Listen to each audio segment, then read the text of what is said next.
MadIntrovert Raving. We're here today with a little bit of SimAirport. Now, this is an early access game, and let me tell you, this this has been quite the journey between trying to play the game and trying to edit this video for you, and it is just the bane of my YouTube existence right now.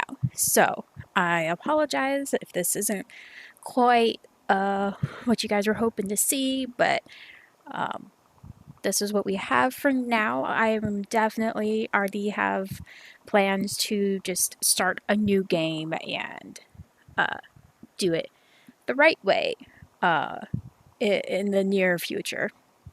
Mostly, especially because this game did not turn out very well, and this, the recording was all interesting, trying to get it edited and everything. So what we have here with SimAirport, you've seen in the start here, I had no idea what I was doing. There's no tutorial. The devs have said that a tutorial is in the works and it's on their to-do list. I might recommend putting it more towards the top of the to-do list because there is it's needed. It's needed in this game more. Some games I'm like, oh yeah, you can stumble through, you can figure it out, you'll be okay. No. This one, you need a tutorial. So you see me trying to mess with a baggage claim and then giving up. I couldn't get it figured out. Here we're trying to figure out how to add flights onto our schedule. You saw it took me a while to even get to this point. I'm sitting here trying to figure out how in the world you can add early morning flights and PM flights, and nobody's offering them. I could not figure out why.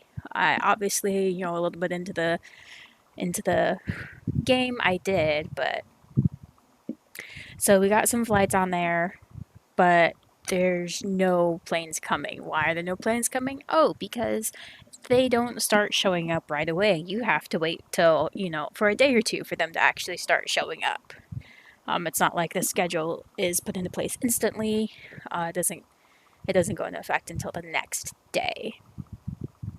So now we're just trying to figure out what all of these different buttons do. This one, you can change the price that you charge airlines to use your runway and use your terminal. I don't mess with that at the beginning, as my airline rating is still pretty low, and there's this stuff you really can't do anything with at the beginning. I still don't know what this fuel services is. It sounds like there might be a way to where you can provide fuel and charge the airlines for it, but I don't know. The maintenance screen you can't do anything with until you have done some of the research. The weather forecast, I still don't understand. I don't get what the screen's trying to tell you. Here's your research trees. You see you've got several different trees that you can do research from that'll unlock different things for you. The first tab in each tree unlocks the chief executive for that branch, and then you can do more research as you go down the timeline. Research, thankfully, just costs money, and then could take a little bit of time to do the research, but it's not like there's a second resource that you need to be trying to come up with in order to do the research. You don't need to hire scientists or something like that. So here is our staff. You can see the different staff people we have on hand, the different staff people we can hire. There's our gate. We just have a small gate, which restricts what types of planes can land there. Here's our basement floor. You can go down several levels. You can go up several levels. And then we have just a basic little taxiway with a short runway. That's the shortest runway we can have and still accept planes. So the length of the runway is also restricting the planes that we can have at the airport. deliveries. Here, just kind of get an idea for the rest of the area that we have there. You see the departures, the deliveries, the pickups. We've got 4 bathrooms in here. Why do we have 4 bathrooms? You know, in reality, it makes sense to have bathrooms outside of security. In this game, I'm not sure that it does make sense. And here I'll give you another overview of the staff you have, who's working, the minimum staff that you need.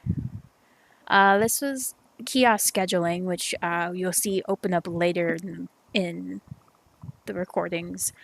You can see we have staff, we have construction workers, we have a janitor, we have security. And then we have, just checking out the different moving parts here. That gate is assigned to a gate agent desk, is what that red line was showing us. And then different things you can build.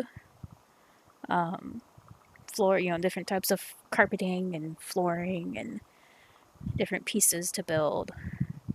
So there's a baggage carousel. Well, baggage claim needs a baggage carousel, right?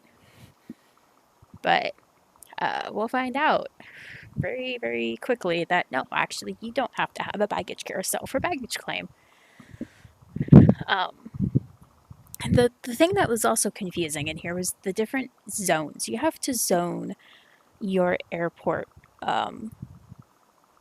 in several places. You don't need to zone the entire airport, as you can kind of tell by the screen there, but you do have to set up different zones. You'll see later on when I put in additional ticketing desks. Nobody really uses those ticketing desks because I forgot to zone it for ticketing. Once I zoned it for ticketing, 2 game weeks later, they started using it. And same with the baggage claim. When I fixed the baggage claim zone, when I fixed the security zone, places became secure again. And you'll see me actually move security at some point, either in here or maybe in the I might clip it off and you'll see it in the next video I post. But I had troubles with people being able to get the plane because I didn't zone the security area correctly. So there you can see there's the security zone. There's what's secured is everything that's behind the security zone, and there's no other way to access it. So in order to have any additional floors, you have to build a foundation. Thankfully, when you build a foundation, it does automatically build walls for you. I do like their grid system that they have here. It's a little bit hard to do, maybe if you don't quite want perfect rectangles or squares. If you want to have like a corner cut off or something like that, it might be a little bit more difficult. Or maybe there's a secret way to do it that I haven't figured out yet.